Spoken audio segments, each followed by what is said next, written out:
بسم الله الرحمن الرحيم. انا النهارده هزرع في الجرادل دول، جايباهم من الخردة النهارده وجرادل صاج كمان. فانا هخرمهم بس معاكم اهو، وجايبه هزرع كرنب وهزرع قرنبيط وكرنب احمر. فهنخرم بقى كده بالشنيور وهنخرم. يعني هوريكم واحد بس وانا هكمل. فتحتي بالشنيور بقى. بسم الله الرحمن الرحيم. ادي شرطرية الكرنب الاحمر اللي قلت لكم عليها، بتيجي بصي من المشتل كده.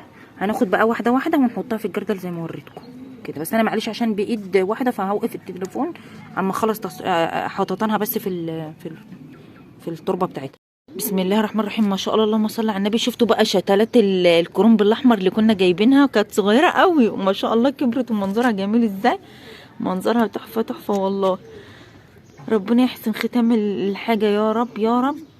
وبتبقى بتفرح والله لما يعني بصي اللي انا جبتهم ما شاء الله منظرهم تحفه ازاي.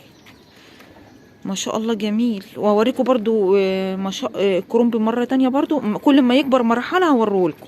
ولايك وشير واشتراك في القناه وفعلوا زر الجرس.